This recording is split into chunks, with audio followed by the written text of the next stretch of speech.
United boys, welcome back to the channel. दोस्तों Senne Lammens, here we go. Midfielder, no कैसी थी summer transfer window जो अब close हो चुकी है मैनचेस्टर यूनाइटेड के लिए? आप मेरे को अपनी राय बताना, मैं आपको इस वीडियो में अपनी राय बताऊंगा। 5 कैटेगरीज में मैं डिफाइन करूंगा, पुअर से लेके वेरी पुअर, एवरेज, गुड और वेरी गुड। हमने क्या किया है बाइंग को लेके, सेलिंग को लेके, सारे टॉप क्लब जो हैं ट्रेडिशनल टॉप 6 उन पे नजर रखेंगे। सारे क्लब्स में ने क्या क्या मेजर काम किए हैं, यूनाइटेड ने क्या गलतियां नहीं करी हैं और क्या गलतियां करी हैं, सब कुछ देखेंगे इस वीडियो में। आई होप आपको पसंद आएगी तो प्लीज लाइक करके सपोर्ट जरूर दिखाना भाई, सब्सक्राइब कर लेना। हाइप का ऑप्शन दिखे तो छोटे कंटेंट क्रिएटर को सपोर्ट करना जरूर, हाइप करके वीडियो को। और more importantly and most importantly अपनी राय जरूर बताना कमेंट करके कि आपको कैसी लगी ये समर ट्रांसफर विंडो और किस चीज से आप बहुत खुश हो, किस चीज से आप बहुत दुखी हो। देखो, मैं अब पहले तो ये बताता हूं, सैनी लेमैन्स बहुत ही टैलेंटेड आपका गोलकीपर है और ये सबसे बढ़िया चीज हुई है आज के दिन। वैसे जेडन सांचो वाली चीज भी बहुत अच्छी है, बट खैर सैनी लेमैन्स बहुत अच्छी चीज हुई है। हमने एक गोलकीपर साइन कर लिया, हमारे तीनों गोलकीपर एकदम गड्ढा गोलकीपर हैं। हमने अब एक बढ़िया प्रॉस्पेक्ट साइन किया है, 23 साल का है, बेल्जियन, कोटवा बोलते हैं उसको, टूबी कोटवा 2.0 बोलते हैं। बहुत पोटेंशियल बहुत है, बहुत मतलब हद से ज्यादा पोटेंशियल से भी ज्यादा पोटेंशियल है। प्रॉब्लम बस ये है, पोटेंशियल है। अभी ये एकदम कितना ट्रस्टेड है कितना नहीं है, क्या ये यूनाइटेड का ऐसा कीपर बन पाएगा जो अगले 2 गेम के बाद, 3 गेम के बाद या नेक्स्ट गेम में ही हमारा नंबर 1 कीपर बन पाएगा? इस पे बहुत बड़ा क्वेश्चन है और ये टाइम ही बताएगा। और यहां से मुझे ऐसा लगता है हमने एक गैप छोड़ दिया है हमारे डिफेंस में, जो सबसे क्रिटिकल गैप है, जिसके कारण हमने पिछले 4 पॉइंट गंवाए हैं इस 3 गेम्स के अंदर और ईएफएल कप से तो हम बाहर ही हो गए हैं। दोस्तों सैनी लेमैन्स पे 5 पेनल्टीज उसने बचाई थी पिछले सीजन, जो काफी ज्यादा हैं। कुछ मैं आपको फैक्ट्स देता हूं, कुछ स्टैट्स देता हूं। वो ऑलमोस्ट आप ये कह लो one of the best keepers in the world है। 14.5 गोल्स प्रिवेंटेड हैं उसके, और based on the quality of shots he faced, ये डेटा मेरे को दिखाई देता है। और इसके साथ दिखाई देता है टॉप 1% इन सेव्स, पेनल्टी सेव्स और गोल्स प्रिवेंटेड इसमें, यानी कि बेसिकली हद से बढ़िया शॉट स्टॉपर है। आई एम नॉट श्योर ये कितना यूजफुल होगा हमारे लिए जब क्रॉसेस पे हमारे को टीम्स टारगेट करेंगी, क्योंकि तुमको पता है वो यूनाइटेड की एक बहुत बड़ी प्रॉब्लम है। हमारे यहाँ उनाना को भी, हमारे यहाँ बेयरडीर को भी, दोनों को टारगेट किया जाता है। किस तरीके से, फिजिकलिटी से। सैनी लेमैन्स उससे कैसे डील करेगा हमें नहीं पता। डीबू मार्टिनेज दूसरा ऑल्टरनेटिव था, उसके साथ थोड़े कॉन्फिडेंस था कि वो प्रीमियर लीग का प्लेयर है, एक्सपीरियंस्ड है, और यूनाइटेड ने वो डील नहीं करी, वो ज्यादा एक्सपेंसिव डील थी। हम सैनी लेमैन्स के लिए गए हैं, आपको पता है पोटेंशियल है और ये सब। मैं चाहता था आइडियली हम दोनों कीपर साइन करें। हमारे इस स्क्वाड को 2 कीपर्स की जरूरत थी, एक नंबर 1 और एक बैकअप गोलकीपर। हमने बैकअप गोलकीपर साइन किया है।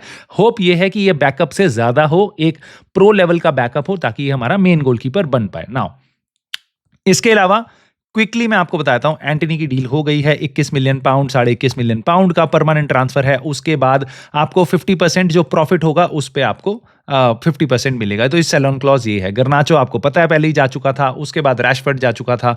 बॉम्ब स्क्वाड में बस टैरल मलासिया रह गया, उसके अलावा आपका जेडन सांचो भी लास्ट दिन में ठिकाने लग गया। ये सबसे बढ़िया बात है। यूनाइटेड ने उसको लोन पे भेजा है, परमानेंट ट्रांसफर नहीं करवा पाए हम। 80% पैसा उसको एस्टन विला देगी, उसकी सैलरी का हम 20% देंगे। फेयर इनफ, हमारे ले गया। अब यूनाइटेड एक काम और यहां पे कर सकती है, उसका 1 साल कॉन्ट्रैक्ट का एक्सटेंशन है जो यूनाइटेड ट्रिगर कर सकती है अगर यूनाइटेड को अगले साल उससे पैसा निकालना हो, यानी कि उसकी ट्रांसफर फी निकालनी हो, तो यूनाइटेड पे ये ऑप्शन जरूर है। बट इसकी फ्लिप साइड ये है कि अगर तुमने वो ट्रिगर कर दिया तो 1 साल तुम वापस, अगर उसने अगले साल ट्रांसफर नहीं लिया, कोई और क्लब उसको लेने नहीं आया, तो तुम उस पैसा आपको अगले 1 साल और बिठा के उसको देना पड़ेगा। और जैसा जेडन सांचो है, वो शायद बैठ के पैसा ले भी ले आराम से। खैर, ऑल डिपेंड्स अपॉन वो कैसा करता है अगले season. But I don't give a S कि भैया ये बंदा क्या कर रहा है, ठीक है। कि अब चलते हैं हम आगे। मेनली मैं स्टार्ट करता हूं स्पर्स से, before and I will come United at the last. Quickly मैं आपको बताता हूं स्पर्स के बारे में। केविन डेंसो उन्होंने साइन किया सेंटर बैक, और मैं मेजर साइनिंग्स की बात कर रहा हूं सारी। मोहम्मद कूडस साइन किया उन्होंने वेस्ट हैम से। उसके बाद उन्होंने साइन किया ज़ावी साइमन, ये बहुत बढ़िया साइनिंग है उनके लिए। मथेस टेल, जिसको वो पिछले साल भी लोन पे आया था, जनवरी में यूनाइटेड आ सकता था, वो वहाँ चला गया, उन्होंने पैसा देके उसको साइन कर लिया, अब वो बेसिकली साइन हो चुका है, उनका यंग एक स्ट्राइकर है। पल्हिनिया आया है मिडफील्ड में, ये बहुत अच्छी साइनिंग है। और कोलो मुआनी आया है, उन्होंने लास्ट दिन पे कोलो मुआनी को लोन पे ले लिया है। So this is really good from Spurs. I think I would give them 6 out of 10। मैं ओवरबोर्ड नहीं जा रहा क्योंकि उन्होंने कोई बहुत ही धमाकेदार साइनिंग नहीं कर ली। जो टैलेंट उनके पास आए हैं, फॉर एग्जाम्पल कोलो मुआनी, ज़ावी साइमन, ये 2 ऐसे टैलेंट आए हैं जो आपके प्रीमियर लीग प्रूवन नहीं है। तो अगर मैं किसी तरीके से ऐसा नहीं कहूँगा कि, जैसे मैं फॉर एग्जाम्पल कहूँगा कि सेस्को हमने un premier league proven player लिया है, तो it is a little bit of iffy thing. तो मैं स्पर्स के लिए भी यही बात बोलूँगा कि देखो, उन्होंने ज़ावी साइमन तो ज़रूर साइन किया, कोलो मुआनी साइन किया, बट प्रीमियर लीग एक्सपीरियंस थोड़ा लैक करते हैं। हाउएवर उनकी टीम अभी भी काफ़ी बैलेंस्ड लगती है मुझे लगता है उन्होंने भी अंडर परफॉर्म किया था लास्ट सीजन। उनके पास डोमिनिक सोलंके है जो बोर्नमथ का पहले स्ट्राइकर था, पिछले सीजन डिसेंट लग रहा था उनके लिए, कोलोसोव्स्की, और उनके पास काफ़ी सारे और प्लेयर है, बेंटकूर वगैरह, एक सॉलिड टीम है उनकी। I would give them 6 out of 10, may be 6.5 out of 10। But city एक ऐसी टीम है जिसको सोच के आप कहोगे कि भाई इन्होंने किया क्या है, मेरे को समझ नहीं आ रहा, इनकी समर ट्रांसफर विंडो कैसी थी। मेन इसका कॉन्टेक्स्ट ये है कि भाई उन्होंने विंटर में 200 मिलियन लगा दिए थे ऑलरेडी 3 प्लेयर लाने में, और जिसमें से एक मरमूश है जो बहुत बढ़िया टैलेंट है उनके पास। अब उसके बाद उन्होंने एक गोलकीपर साइन किया पहले, तो बर्नली का अब जेम्स स्टैफर्ड साइन कर लिया, जिसको 2 गेम के बाद ही पेप गार्डियोला कहने लग गया कि भाई इसको बेच दो, मेरे को कोई और कीपर ला के दे दो। और सिटी तैयार भी हो गई कि भैया पेप जी आप जो बोलोगे वो हम कर देंगे। उन्होंने एडरसन को ही ठिकाने लगा दिया और डोनारुमा को साइन कर लिया, तो उनको ज्यादा टेंशन की बात भी नहीं है अब, क्योंकि उनका जो जेम्स स्टैफर्ड जो उनको बहुत मजेदार नहीं भी लगा था। यही दिक्कत होती है, जो मेन गोलकीपर नहीं होता, आप पोटेंशियल गोलकीपर को मेन गोलकीपर बनाते हो तो वो ऐसे एक्सपोज हो जाते हैं। बस मेरे को यही डर यूनाइटेड के साथ लग रहा है, सनी लमेंस का करियर ना हम खराब कर दें, जैसे यहां पे जेम्स स्टैफर्ड का हो गया। सिटी में आके शुरुआत बहुत बुरी हो गई, ठीक है। अब सिटी पे बात करते हैं तो डोनारुमा उन्होंने साइन कर लिया, वो बहुत ही मैसिव साइनिंग है उनके लिए। उसके अलावा उन्होंने चर्की और राइंडर साइन किए हैं, बट अगेन मैं उनको दूंगा 6, 6.5, 7, आप कुछ भी दे सकते हो, मैं बोलूंगा 6.5 मैं उनको दूंगा रेटिंग। थोड़ा सा कम इसलिए भी लग रहा है क्योंकि उनकी स्टार्ट अच्छी नहीं हुई है, चर्की ऑलरेडी आउट हो चुका है। बट गिवन द फैक्ट कि उन्होंने अभी 200 मिलियन खर्च किए थे, उन्होंने 3 प्लेयर लाए थे, बट उसमें 2 सेंटर बैक हैं जो पोटेंशियल हैं और अभी उनके कोई बहुत ज्यादा उनकी टीम को अभी सुधार नहीं रहे हैं। They have left a lot of gaps in their team, like basically midfield में गुंडोगन भी जा चुका है मेरे ख्याल से, फेनेरबाचे में उसकी डील हो गई है, या गैलाटासराय में somewhere in Turkey. So I think they lack, I would rather give them 6 points out of 10। उसके अलावा मैं आपको बताता हूं, चेल्सी, आर्सेनल और लिवरपूल, ये 3 टीमों ने मुझे लगता है समर ट्रांसफर विंडो को एक्चुअल में यूज किया है। इन्होंने अपने आप को अलग ही ले गए हैं, अलग लीग में ले गए हैं, कह रहे भैया हम तो अलग ही लीग खेल लेंगे अपनी, हमने ऐसे टैलेंट किए हैं भैया। चेल्सी की बात करता हूं मैं सबसे पहले, मैं उनको दूंगा 8 आउट ऑफ 10। 8 आउट ऑफ 10 क्यों? क्योंकि उन्होंने बहुत ही ज्यादा इनक्रेडिबल टैलेंट साइन करे हैं, बट ऐसे नहीं है जो हद से ज्यादा प्रीमियर लीग प्रूवन या वर्ल्ड बीटर्स हों। उनका पोटेंशियल जो है ना भाई, वो हाई क्लास पोटेंशियल है। एक तुम्हें पसंद नहीं आएगा नाम, बट गर्नाचो एक उन्होंने प्लेयर ले लिया बहुत सस्ते में, यूनाइटेड को चूना लगा के उन्होंने प्लेयर साइन किया है। उसके अलावा उनका जो विलियन एस्टेवाओ है, वो बहुत ही सॉलिड प्लेयर है, बहुत अच्छी साइनिंग उन्होंने करी है। सेंटर बैक एजेक्स से लाए हाटो के नाम पे, उसके अलावा वो लाए असुगु करके एक प्लेयर है, और बहुत सारे और उन्होंने बतेरे प्लेयर साइन करे हैं। वीडियो छोटी पड़ जाएगी अगर मैं सबके नाम लूंगा। मोटी बात यह है भाई, उन्होंने 300 मिलियन पाउंड से ज्यादा की सेलिंग करी है, और इसमें मैंने निको जैक्सन को तो जोड़ा भी नहीं है, ठीक है। निको जैक्सन को जोड़ दूंगा तो वो अलग ही पहुंच जाएगी फिगर्स। वो उन्होंने बायर्न म्यूनिख को चिपका दिया, प्लेयर बहुत ही महंगे में।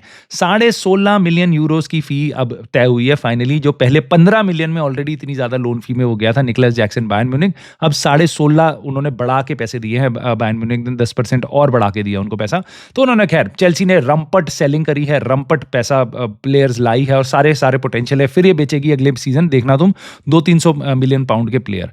उसके अलावा मैं दूंगा चेल्सी को 8 पॉइंट, बट मैं आर्सेनल को दूंगा 8.5। 8.5 मैं क्यों दूंगा आर्सेनल को? देखो, उन्होंने सेलिंग अच्छी करी है, गुड करी है, बट उनकी जो बाइंग थी, मेरे को लगा सबसे one of the best buying किसी ने करी है अगर इस सीजन, तो वो है आर्सेनल। आर्सेनल ने एक बैकअप गोलकीपर साइन किया है केपा अरिज़ाबलागा के नाम पे, जो अपने आप में काफी बढ़िया कीपर है। अगर आप देखोगे तो उसका प्रीमियर लीग एक्सपीरियंस वगैरह सब कुछ है। उसके बाद, और वो बैकअप है उनके लिए, ठीक है। उसके बाद 2 बैकअप सेंटर बैक साइन किए हैं, एक मुस्केरा और एक आपका हिनकापी साइन किया है बायर लेवरक्यूसन से। दोनों के दोनों बढ़िया आपके डिफेंडर्स हैं और ये दोनों पीछे होंगे सलीबा और गैब्रियल के, जो ऑलरेडी वर्ल्ड की बेस्ट डिफेंसिव पेयरिंग है। उसके अलावा उन्होंने मैसिव स्ट्राइकर साइन किया है, हालांकि उसकी स्टार्ट अच्छी नहीं हुई है, बट आप अपने पैसे लगाते हो स्ट्राइकर पे और उन्होंने बढ़िया स्ट्राइकर मार्केट में से वन ऑफ द बेस्ट उठाया। लास्ट ईयर का विक्टर योकेरेश की फॉर्म देख के सारे बंदे चाहते थे, सारी टीम चाहती थी उस प्लेयर को लेना, उन्होंने उसको उठाया है और कोई बहुत महंगी डील भी नहीं है। साथ ही साथ उन्होंने मिडफील्ड में बहुत प्यारा प्लेयर साइन किया है जुबेमेंडी के नाम पे, एक बैकअप प्लेयर भी साइन कर लिया है नूगार्ड के नाम से ब्रेंटफोर्ड से। सो वो एक बहुत बढ़िया डील करी है उन्होंने। उसके अलावा 2 टॉप विंगर साइन करे हैं क्रिएटिविटी के लिए, क्योंकि वो ज्यादा साका पे डिपेंड कर जाते थे।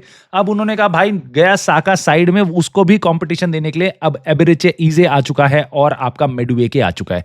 तो ये दोनों साइनिंग जो उन्होंने करी हैं, ये दोनों बहुत मैसिव हैं। मेरे ख्याल से आर्सेनल की साइनिंग्स सबसे बढ़िया साइनिंग्स आर्सेनल ने करी है। अपनी टीम को बहुत इफेक्टिवली, बहुत अच्छे से फर्स्ट टीम और बेंच को जिस तरीके से उन्होंने इंप्रूव किया।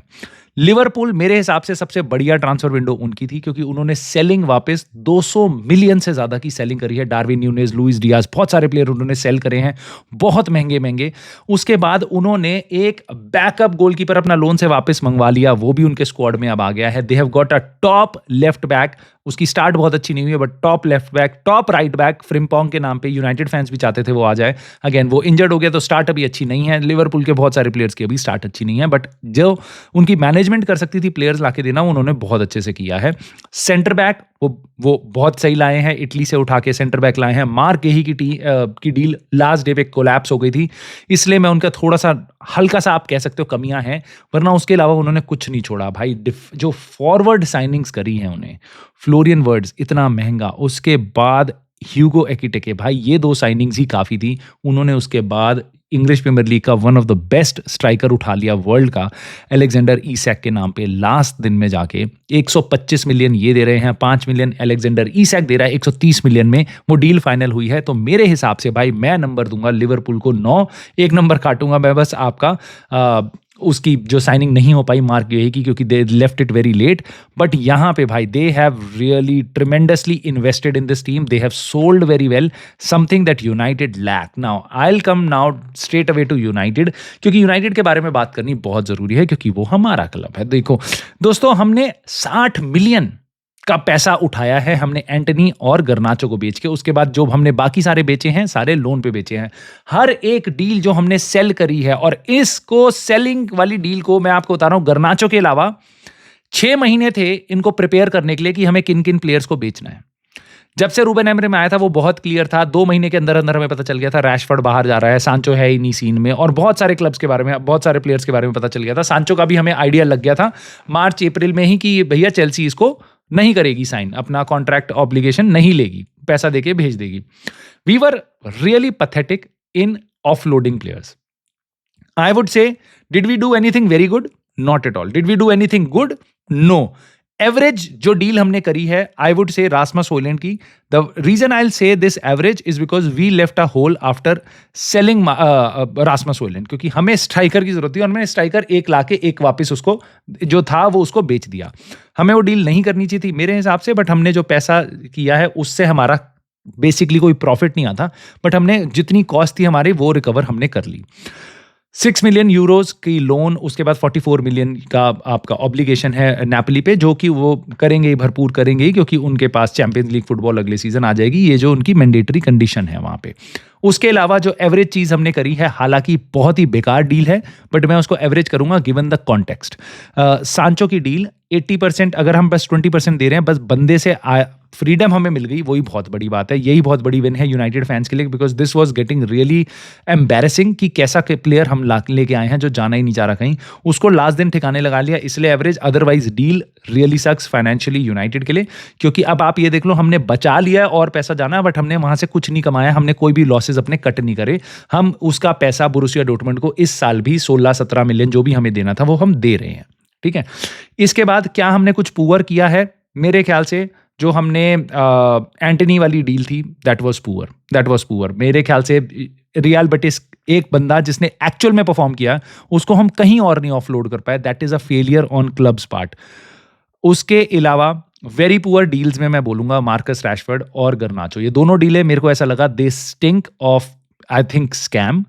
किस तरीके से हमने एक प्लेयर को जिसने बुली किया हमें, 20 साल का लड़का, वो बस चेल्सी जाऊंगा, बस चेल्सी जाऊंगा, उसको तुम सड़ा सकते थे, एक एग्जाम्पल बना सकते थे, बट पैसे की ऐसी मजबूरी है हमारे पास। चेल्सी ने जो पैसे फेंके हमने उसको ले लिया। 10% सेल ऑन क्लॉज जो उसके ऊपर लगा है 40 मिलियन पाउंड के ऊपर, वो भी प्रॉफिट के ऊपर है, ना कि टोटल उनकी जो भी चेल्सी उसको कभी तो बेचेगी, टोटल डील पे नहीं होगा, बस जो चेल्सी का प्रॉफिट होगा उसके ऊपर 10% हमें मिलेगा। दिस डील रियली बहुत बुरी है, बहुत बुरी है। I think it is a very poor deal. And similarly for Marcus Rashford, amazing talent एक टाइम पे जब हुआ करता था हमारे पास, ऑफ कोर्स उसकी इतनी सारी वेजेस थी, you can say this is poor, you can say this is very poor, you can say this is average, but मेरे को ऐसा लगता है मार्कस रैशफोर्ड को हमें कहीं और ठिकाने लगाना चाहिए था। वापस एक बंदा जिसने खुद बोला था कि मैं इसी क्लब जाऊंगा और कहीं नहीं जाऊंगा, we were as a club we fail. जब प्लेयर्स डिक्टेट करते हैं वो कहाँ जाएंगे, वो कितने में जाएंगे, वो कितना पैसा लेके जाएंगे। एंटनी ने भी हमारी जेब से पैसा निकाल ही लिया क्योंकि हमने अपने ट्रांसफर फी की वैल्यू कम करी, रियल बटीस ने कुछ नहीं करा। उसके बाद रैशफोर्ड ने भी यही किया, गर्नाचो ने भी यही किया, सैंचो की भी पैसे हम दे रहे हैं, मलासिया को हम ऑफलोड नहीं कर पाए। इसलिए मुझे लगता है सेलिंग के नाम पे we were really embarrassing as a football club. Hopefully आने वाले टाइम में ये चीज़ें ना हों, क्योंकि आप ये भी कह सकते हो कि कचरा ये निकालने वाली बात थी तो हाथ तो गंदे करने पड़े। आने वाले टाइम में प्लेयर्स की इतनी सैलरी नहीं है और प्रॉब्लम्स नहीं होंगी, वो आने वाले टाइम में देखा जाएगा। जब ऐसा होगा तो हम उसको बहुत तारीफ भी करेंगे, बट आज की विंडो में ये बिल्कुल अच्छा नहीं था। और इन चीज़ों के लिए यूनाइटेड पे 6 महीने से ज़्यादा थे प्लान करने के लिए और 3 महीने से ज़्यादा थे एग्जीक्यूट करने के लिए, और हमने बहुत बुरा फेलियर था। आप किसी भी तरीके से कान पकड़ो, we were a failure comparing other clubs, तो हम बहुत ही बेकार दिखाई देते हैं। बट हाँ, हम बाइंग में उतने बुरे दिखाई नहीं देते हैं। मैं आपको बताता हूं क्या क्या बुरा था, क्या क्या अच्छा था।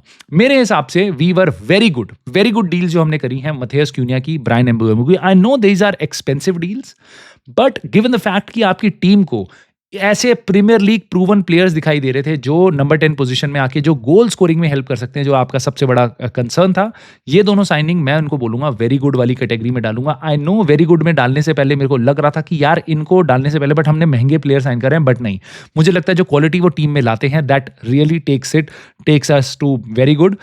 ब्रायन एम्बुएमो की डील में हमने बहुत टाइम लगाया, that could one of the reasons जिसके कारण हमारा फेलियर रहा है ये समर ट्रांसफर विंडो। ओवरऑल हम बहुत कुछ और कर सकते थे, बट मुझे ऐसा लगता है हम करना चाहते ही नहीं थे बहुत ज़्यादा कुछ। बट ये दोनों डील मेरे को बहुत अच्छी लगी। गुड डील मेरे को लगी बेंजामिन सेस्को की। रीज़न मैं आपको देता हूँ इसका, क्यों मैं गुड बोल रहा हूँ, क्यों ये वेरी गुड नहीं है।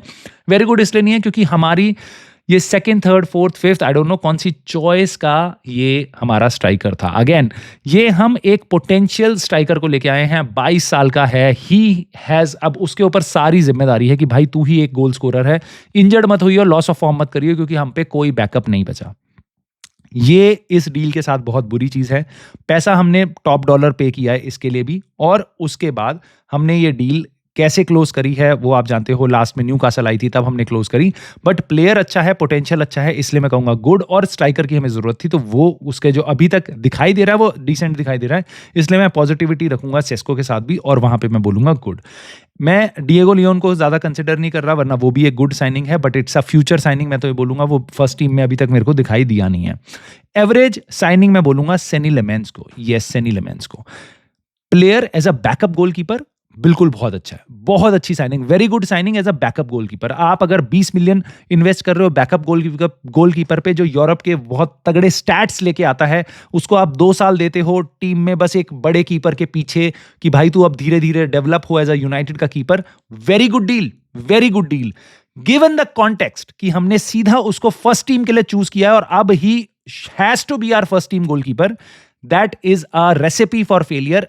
भैया प्लेयर धमाकेदार होगा जो इस चीज से आगे निकल जाएगा, वरना हमने उसको फेल करने के लिए, जैसे हमने मैनेजर को फेल करने के लिए बहुत सारी चीजें यहां पे कर दी हैं, वैसे ही मुझे लगता है हमने गोलकीपर के लिए बिल्कुल सही काम नहीं किया कि 23 साल का गोलकीपर जो प्रीमियर लीग में एक भी कभी नहीं खेला प्रीमियर लीग में, उसको ला के हम कह रहे हैं भाई तू मैनचेस्टर यूनाइटेड का गोलकीपर नंबर 1 बन जा। I think that is why I would say this is an average deal. Poor में मैं आपको बोलूंगा जो यूनाइटेड ने नहीं किया दैट इज पुअर, कि हमने कोई भी एक्सपीरियंस गोलकीपर साइन नहीं किया, और हमने कोई एक्सपीरियंस स्ट्राइकर साइन नहीं किया, अपनी फर्स्ट चॉइस स्ट्राइकर साइन नहीं किया। वेरी पुअर में मैं बोलूंगा हमने मिडफील्डर नहीं देखा, that is one of the biggest holes that we have left. So overall मैं यूनाइटेड को दूंगा भाई 6 आउट ऑफ 10।